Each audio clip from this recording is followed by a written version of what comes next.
Lecture 6 में हमने महा हिमालय को कवर किया था। महा हिमालय की लोकेशन की बात की थी और ये बात की थी इसमें मोस्टली इसके पीक्स और ग्लेशियर से क्वेश्चंस उठते हैं। और तो चलिए डिस्कस करते हैं उन क्वेश्चंस को जो अब तक इस क्षेत्र यानी कि बृहद या महा हिमालय से पूछे जा चुके हैं। पहले क्वेश्चंस में उन्होंने पूछा हुआ है कि निम्न में से कौन सा उत्तरांचल का सबसे ऊंचा पर्वत है। कॉमन क्वेश्चंस है, फैक्चुअल है, नन्दा देवी सबको पता होगा। इसकी हाइट भी याद रखो, 7,817 मीटर। हाइट इसलिए याद रखो, कई बार ये मैच पेयर्स करने के लिए दे देता है और वो आपको एक क्वेश्चन से आगे मिलेगा, अभी बात करेंगे।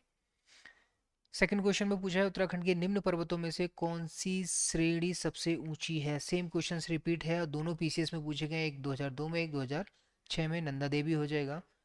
कामेत इसकी दूसरी सबसे ऊंची चोटी थी। इसकी कामेत की कितनी थी हाइट? 7,756 मीटर। ठीक है। दूनागिरी और त्रिशूल अलग हैं इनकी। चलो बात करेंगे, देख लेना, एक लिस्ट दे रखी थी लेक्चर में, उसमें सारी की हाइट दे रखी है, इतना हाइट। ये फैक्चुअल इन्फॉर्मेशन है और फैक्ट एक साथ याद रखना बड़ा मुश्किल होता है, इसलिए एग्जाम से 1 या 2 दिन पहले इनको एक बार देख जाओ, क्वेश्चन अटैम्प्ट हो जाता है। नेक्स्ट क्वेश्चन में है बद्रीनाथ स्थित है। बद्रीनाथ कहाँ स्थित है? याद करो कुछ। चमोली में। कहाँ है इसके लिए एक मैप देखो यहाँ पे और आपको अच्छे से याद हो जाएगा। यहाँ पे जो मैप दिख रहा होगा आपको, सबको पता है वैली ऑफ फ्लावर तो कहाँ है? चमोली में है। और वैली ऑफ फ्लावर के पास में ही है बद्रीनाथ। और एक चीज़ और ध्यान रखना है आपको, वैली ऑफ फ्लावर के मतलब एक साइड में नर पर्वत है और दूसरी साइड में हाथी पर्वत है। ठीक है। इसी तरह से बद्रीनाथ के एक साइड में मतलब राइट हैंड साइड में नर पर्वत है और दूसरी साइड में नीलकंठ है। और नीलकंठ के पास में ही यहाँ पे है नारायण पर्वत। नारायण पर्वत। तो ये कुछ लोकेशन आपको याद रखनी है और ये चीज़ें मैप से ही याद अच्छे से होती हैं, रट्टा मारोगे तो फिर भूल जाओगे। ठीक है। वैली ऑफ फ्लावर चमोली में, उसी के पास में बद्रीनाथ। फिर वैली ऑफ फ्लावर के एक साइड हाथी पर्वत, दूसरी साइड नर पर्वत। बद्रीनाथ की एक साइड नर पर्वत, दूसरी साइड नीलकंठ पर्वत, या नीलकंठ के पास में नारायण पर्वत। अब आते हैं अपने क्वेश्चंस पे। तो चमोली तीसरा क्वेश्चन। अगले क्वेश्चन में पूछा है निम्न में से राज्य की सबसे ऊंची हिमाच्छादित पर्वत चोटी। नंदा देवी वही होगी, सबसे ऊंची चोटी वही है। ठीक है। और सारी ऊंची चोटियों पर बर्फ गिरती है, लेकिन जो सबसे ऊंची चोटी पूछा है तो सबसे ऊंची क्या होगी? नंदा देवी होगी। ठीक। बाकी सारी ये कामेट पे भी गिरती है, चगोरी पे और त्रिशूल, हर एक चोटी पे बर्फ गिरती है। ठीक है। बट पूछा गया है सबसे ऊंची चोटी। फूलों की घाटी स्थित है। बृहद हिमालय, मध्य हिमालय, शिवालय के ट्रांस। तो सीधी सी बात है, बृहद हिमालय जिसको हम महा हिमालय, उच्च हिमालय या हिमाद्री के नाम से जानते हैं, उसी में स्थित है।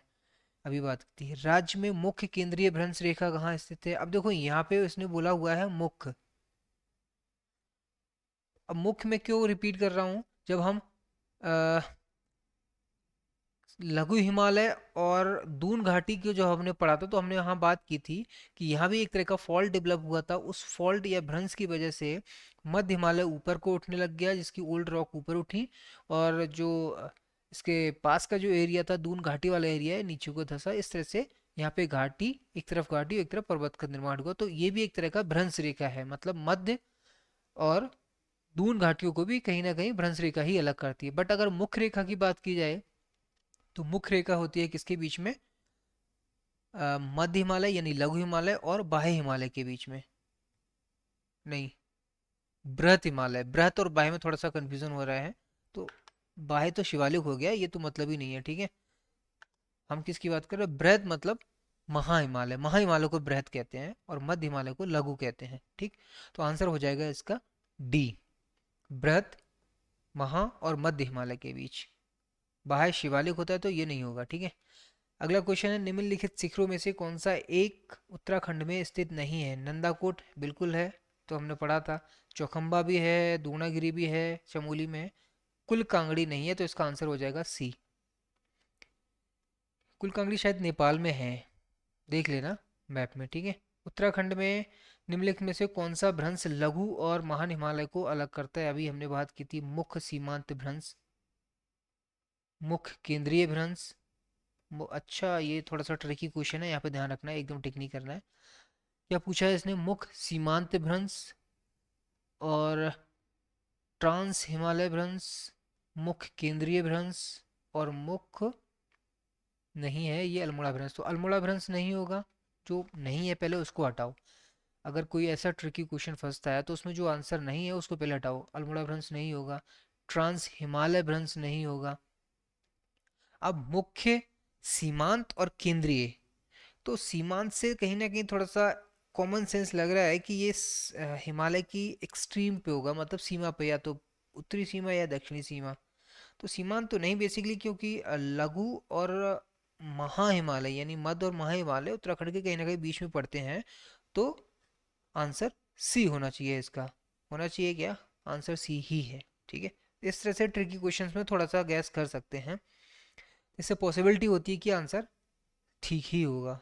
अगले क्वेश्चन में इन्होंने पूछा है निम्नलिखित में से किस हिमालय का अधिकांश भाग वर्ष भर हिम आच्छादित रहता है। हमने स्टार्टिंग में बात की थी जब लेक्चर 6 कवर कर रहे थे कि महा हिमालय वर्ष भर हिम आच्छादित रहता है, मतलब पूरे वर्ष अधिकांश भाग इसका बर्फ से ढका रहता है, इसीलिए इसका नाम पड़ा हिमाद्री। हिमाद्री इसीलिए कहते हैं इसको। अगला है उत्तराखंड के निम्नलिखित जनपदों में से किसमें दूनागिरी पर्वत शिखर स्थित है। तो दूनागिरी कहाँ है? चमोली में है। कैसे पता चलेगा? देखो इसमें मैप में फिर से देखो, ये है दूनागिरी पर्वत।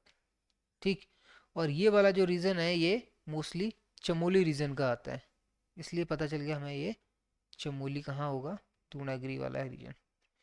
अगले में पूछा हुआ है पर्वत शिखर दिया है इन्होंने, ऊंचाई दी है, बस दे दिया ना मैच ऑफ द फॉलोइंग करने के लिए। पीसीएस 2010 में पूछा है। तो आपको नंदा देवी और कामित पहली और दूसरी सबसे ऊंची चोटी है, तो ये तो पता होना चाहिए। अगर ये नहीं पता तो आप पता करो, ये याद रहना चाहिए। नंदा देवी का होता है 7,817, सबसे ऊंची चोटी है। कामेट दूसरी सबसे ऊंची चोटी है, तो 7,756 हो गया। अब इनको दो के बेसिस पे ही आपको आंसर मिल जाएगा। तो ए का 4 और बी का 3। ए का 4 सिर्फ एक में ही है, डी में आंसर एक ही से मिल गया, दूसरे की जरूरत भी नहीं थी। अगर कामेट आपको नहीं पता तब भी आंसर टिक हो जाता, लेकिन कंफर्मेशन के लिए बी का कौन सा है, बी का, एक मिनट एक मिनट, मैं थोड़ा जल्दबाजी कर रहा हूँ। ए का 3 है ना कि 4, तो ए का 3 बी में है, तो आंसर क्या हो जाएगा इसका? बी होगा। ठीक है, ए का 3 और बी का 4, कामित का 7,756, तो आंसर हो जाएगा इसका बी। देखा बाबू मशाइ किस तरह से जल्दबाजी में गलतियां होती हैं, ओवर कॉन्फिडेंस। नर व नारायण पर्वतों के मध्य स्थित है, अभी हमने इसमें मैप में बात की थी, वो है बद्रीनाथ। नारायण पर्वत कहाँ पे है? नीलकंठ के पीछे साइड में। ठीक है, तो इसके बीच में क्या है? बद्रीनाथ स्थित है। नंदाकोट पर्वत चोटी की ऊंचाई, अब भाई ये फैक्चुअल है, नंदाकोट की आपको एक बार लिस्ट देखनी पड़ेगी, फिर भी मैं बता देता हूँ लिस्ट देख के। नंदाकोट की ऊंचाई है 6,861, इसकी है 6,861, सी वाला आंसर हो जाएगा। ठीक है, पंचाचूली शिखर की पूछ ली इसने, इसकी 6,000 कुछ थी, 6,904 थी शायद पंचाचूली की, एक बार कंफर्म करते हैं। पंचाचूली कटे है पंचाचूली भाई, हाँ 6,904, तो इसका आंसर हो जाएगा सी। यार देखो ऐसा है ना, ये जो फैक्चुअल क्वेश्चंस हैं ये तुम याद करोगे भी तो कोई फ़ायदा नहीं है। एग्ज़ाम से एक दिन दो दिन पहले इनको देखो और फटाफट चले जाओ, बस उसी की बेसिस पे संभावना है कि टिक हो जाए आंसर। अगले क्वेश्चन में पूछा है निम्नलिखित में से कौन सी सबसे ऊंची चोटी है, फिर वही रिपीट हो गया।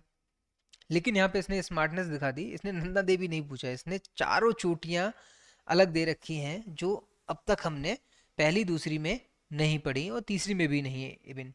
ठीक है, तो सबकी हाइट पता होना चाहिए। अब ये क्वेश्चन बड़ा मुश्किल है, इसके लिए तो भाई महारथी जो होगा, जो सब एकदम ध्यान से पट रट के गया होगा, ठीक है, तब वही बता सकता है। जैसे द्रौपदी का डांडा, ये है 5,670, मैं देख के बता रहा हूँ, हाँ मुझे पता नहीं है, 5,070 मीटर। ठीक है, दूसरी है इसमें नंदा घुट्टी, तो नंदा घुट्टी की है 6,309, 6,309 मीटर। फिर है बंदर पूंछ, बंदर पूंछ की है 6,320, 6,320। फिर है चौखंबा, चौखंबा की कितनी है? चौखंबा की है 7,138, 7,138, तो आंसर क्या हो जाएगा? डी। इसका एक तरीका हो सकता है याद रखने का, जैसे जो मैंने लेक्चर में लिस्ट डाली है उस लिस्ट पे जब नज़र डालोगे तो आपको थोड़ा सा मेमोरी रहती है कि चौखंबा कहीं ऊपर साइड में जिक्र आया था उसका, और ऊपर साइड में हमेशा वही पीके हैं, वही चोटियां हैं जिनकी ऊंचाई ज़्यादा है। और ये डांडा बंदरपूछ नंदा घुट्टी ये कहीं ना कहीं नीचे साइड थी। तो इस तरह से थोड़ा सा मतलब कह सकते हो कि उम्मीद है, थोड़ी उम्मीद है, संभावना है कि आंसर सही टिक हो जाएगी, चौखंबा ही होगा। ठीक है, अब पता नहीं ये ट्रिक सबके साथ काम करेगी या नहीं, बट मुझे जो अचानक अभी ये क्लिक किया, क्योंकि मैंने जो देखा ना यहाँ पे जब लिस्ट देखी तो उसमें क्लिक हो गया कि भाई चौखंबा ऊपर की साइड था, तो इसलिए चौखंबा आंसर होगा। अगले क्वेश्चन में पूछा है दूनागिरी ग्लेशियर स्थित है, अभी थोड़ी देर पहले हमने बात की थी, चमोली जिले में। कामेट शिखर की ऊंचाई ये सबको पता होगा, 7,756 मीटर, अभी हमने बात की है। ठीक है, रिपीटेड क्वेश्चन हो गया।